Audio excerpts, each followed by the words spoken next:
welcome back to Let's Talk Chicago Bears. They won. Are you kidding me? I had to keep pinching myself last night to make sure that um, I was singing what I was singing. It was great. What a great last Christmas gift, wasn't it? As you see, I'm not at my usual set. I'm away from home right now, visiting with some family while my poor son is back home staying at my house. That's a long story we won't even go into, but good news. So, unfortunately, I didn't get the victory song because we did win, and I've always promised you one, but I am out of my element. So, this is about as good as it's going to get, guys. But we won 25-24 over Seattle, and it was kind of fun because it was snowing.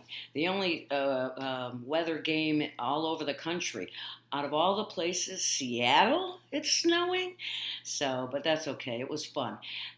They finally won. The last time they won a game was on Thanksgiving. So maybe the Bears can only win on the holidays. But I'll take it. A win is a win is a win. So it was a nice last Christmas gift. Right on. So let's talk about it a little bit. If you watched the game, you know what happened. As you know, I am not a Foles fan, but he did not do bad considering he was just thrown into the game because Fields had a bad ankle, and Andy Dalton was, of course, put on the COVID list along with Hicks, and Hicks was missed, as we'll talk about. But Foles did good because he actually had more passing yards than Russell Wilson did. So Foles was 24 out of 35 for 229 yards. Wilson was 16 of 27 for 161. They beat us in rushing. We only rushed for 88 yards, and I would have liked to see them, and most of that was in the first half, except for in the second half when Herbert had that nice 16-yard run for a touchdown. But they ran for 88 yards to Seahawks 170. But they had 170 because Hicks wasn't in there. When Hicks is in there, people can't run the ball on us. So, Bears, I know his contract's up. He's 32. He's been hurt this year, but he wants to retire a Bear. So I would love to see the Bears work out some kind of a deal next year. He's going to have to come cheap, but if he wants to finish, because I don't think anybody else would really pick him up. So he either signs a not so great, money-wise contract with the Bears, or he probably don't play no more. So we'll see what happens. But I would have liked to see some more running because Montgomery was doing a good in the first half. Him and Herbert really did well together in the game. So, but we won, so what, right? I'm not going to bitch about much today. The Bears won. The most important thing is, I always say, the time of possession. They had the ball 38 minutes to 21. And here, that really shows you a lot because it kept our offense on the field, their offense off the field, their defense on the field, and our defense off the field. So that was a really good team thing. Wasn't happy with the penalties because there were some penalties that really hurt us, but we overcame them. We had 8 penalties for 73 yards. They had 7 penalties for 77, I think, or something, but it doesn't matter. But it's that lack of discipline. And that is on Nagy. It's just discipline. So when the new coach comes next year, they have to really work on some discipline. The other good thing about it, okay, so we're going to get that. So Foles, what I liked, again, about whoever was frickin' calling that game. I don't know who was calling that game. I still say Nagy is always calling the games. But Foles used 8 different receivers yesterday, and that was kind of nice because he really spread the ball around. David Montgomery had 61 yards in receiving yesterday, so that was pretty good. Mr. Mooney was right behind him. Got my Mr. Mooney jersey on I got for Christmas. He had 57 yards, and our tight end Clement had 49. It was sure. I can't wait for next year to see. He'll be his third year next year. Our tight end Clement 85, and it will be sure nice to see. Barring we get an offensive line in the offseason, it'd be nice to see Clement get out there and actually do what he's supposed to do and catch balls next year. But again, I said David, Montgomery, and Herbert. Montgomery 32, Herbert 24 were a good 1-2 punch in the running game yesterday. And the important thing, we didn't turn the ball over. This has to be the first time in I don't know how long we didn't have a turnover. So not turning over the ball, a W. So that was a good thing, although sorry Fields, you weren't in because you do turn it over a lot. You like to do that, but it was really nice to see they kept the ball. Because yesterday with the weather conditions, it certainly could have been a turnover day, but it wasn't. See how important it is to hang on to the ball? Our defense had a pretty good day. They had 2 sacks. Quinn is now at 17. He is a half sack away from tying Richard Dent, and 1 sack away of breaking his record from 1985. Dent had 17.5. So we've got 2 more games left. One's against New York and one against the Vikings. And Quinn has got to break the record. I really, really want him to. And I'd like him to get to at least 20 to set a nice, good record. Quinn is also going to the Pro Bowl, and so is number 17, our punt returner. And that's it. I was really kind of pissed when I saw that our Roquan Smith, our linebacker, number 58, again was not picked. He is a unsung, quiet hero of the Chicago Bears defense. As I say it every week, if you really watch the game, number 58 is all over the place. And he is just not given the recognition. If the Bears had more of a winning season, I think a Smith would get a lot more recognition. So I'm hoping next year, maybe. But I just love that kid, and he's just going to get better and better. So another bright spot in there last night, again, was number 27, our rookie cornerback, Graham Jr., he played last week for the first time. As I said, he opted out in the 2020 college season, so the Bears drafted him late in the rounds this last draft. They didn't know what he had, but I'm starting to see some solid play on this kid. And if he keeps playing, they should put him in. They were kind of going back and forth.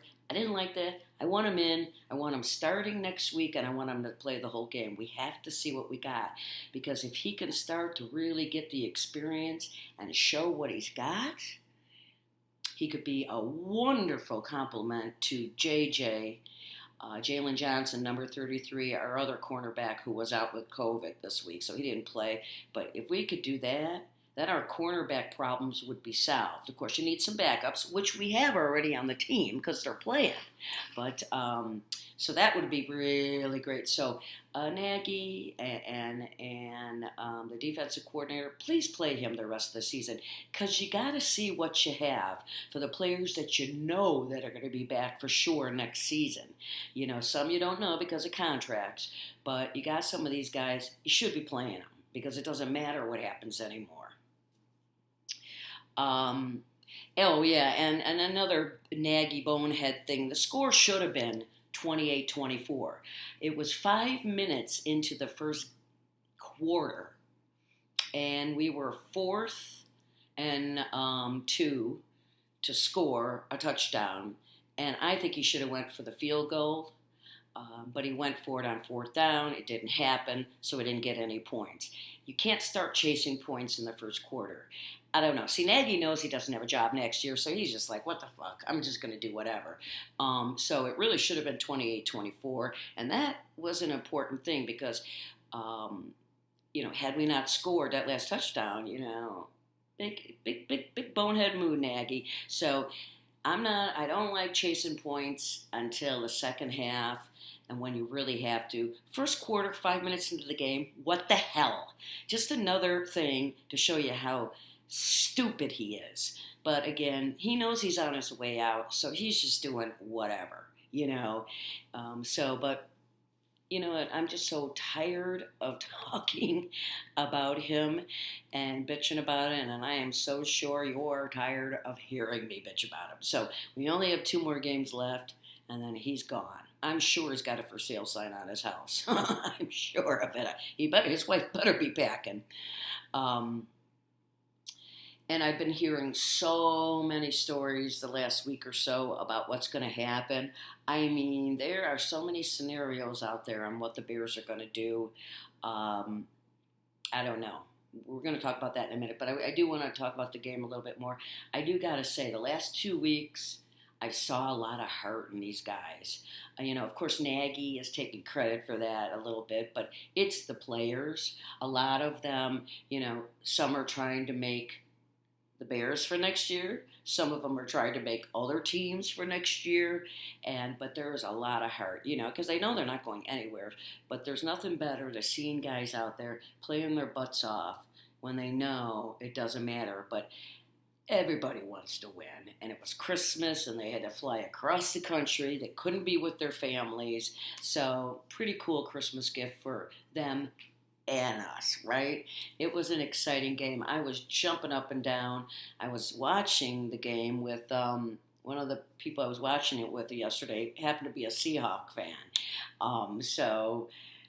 He wanted them to win. I wanted the Bears to win, but oh my God, I was going crazy. I was hopping around.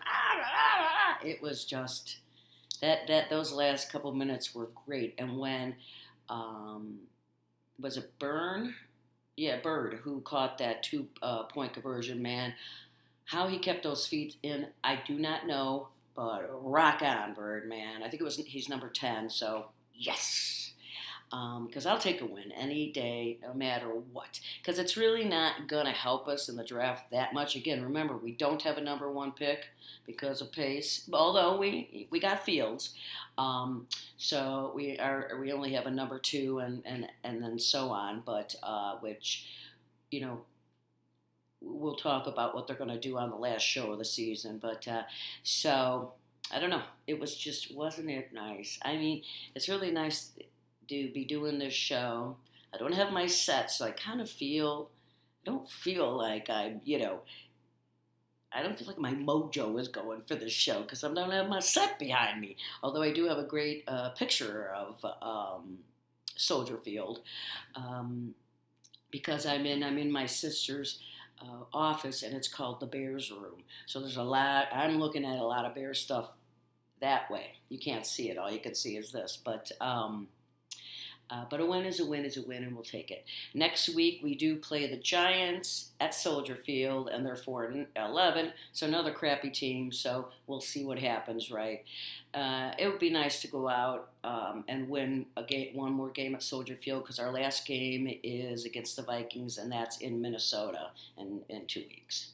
But again, I've been hearing so many different scenarios and stories of what's going to happen from, they're keeping everybody in place but firing all the coaches and Nagy up to, I'm hearing now rumors that Ted Phillips, head of operations for frickin' ever, and that he may be retiring. Isn't that interesting? Maybe he's retiring because the Bears have talked to him and he doesn't want to be fired. It's better go out retiring than being fired, right?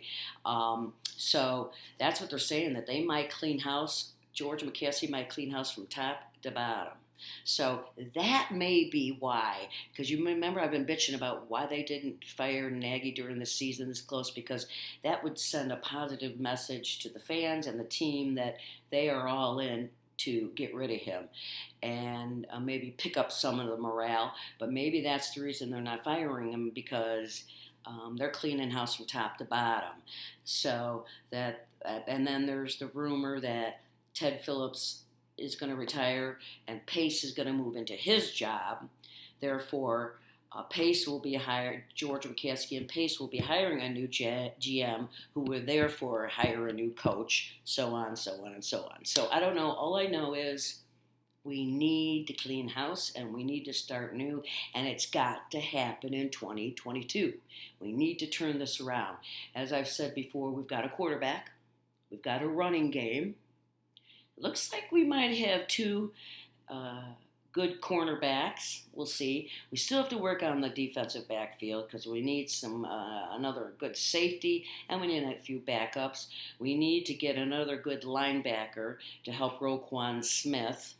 Although number 44, Ogletree has done a really good job. Remember, we picked him up during the preseason, and that was a great pickup because Danny Gervais is gone. We know that. So Ogletree will probably be back, but we still need a good young linebacker. And obviously, the number one thing we need, as we all know, is an offensive line, some more offensive linemen. Um, Jenkins was in for like one play, and apparently our rookie 76, but apparently hurt his shoulder, hurt again, so he didn't play the rest of the game. But if he could stay healthy next year, he's an option. But we do need a couple more really good offensive linemen so that we can allow Fields to be able to do what he wants to do. And then if we get a coach that really knows how to call a play to the strength of his players, then we'll be okay. We also have great tight ends. So, we have a good kicking game. We have good kicking returner and punt returner. We've got a good kicker and we got a good punter. So that's not a problem. So, a lot of people, we have so many, but we really, really don't when you think of it. So we'll see what they do in free agency, number one, because when does that start? I think that starts March 1st. I'm not real sure. And then you've got, of course, the draft at the end of April, which, by the way, is in Vegas, baby. And I don't know if you know, but in 2024, the Las Vegas Raiders that stadium was awarded the Super Bowl. That Super Bowl was actually supposed to be in New Orleans in 2024, but because of the new 17-game season now, that pushes the Super Bowl back a week, and that would conflict with Mardi Gras. So the NFL said, no, you can't have both. We're not having a Super Bowl during Mardi Gras. Oh my God, that would be insane. So then the Las Vegas got it. So would that not be the coolest thing? The Bears turn it around, 2 years, very possible, and we go to the Super Bowl in 2022 in Vegas, baby. Oh, yeah, you know where I would be. And I bet a lot of you would come, too. So, I don't know. So let's see what happens, right? We won.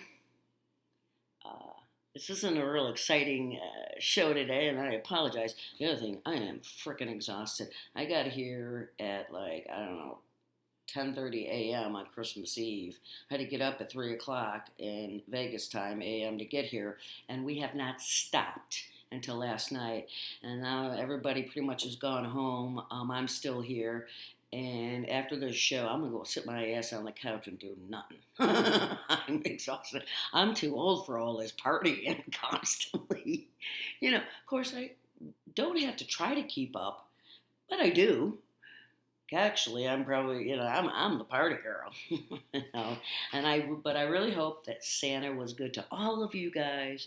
We got a great ending to Christmas last night.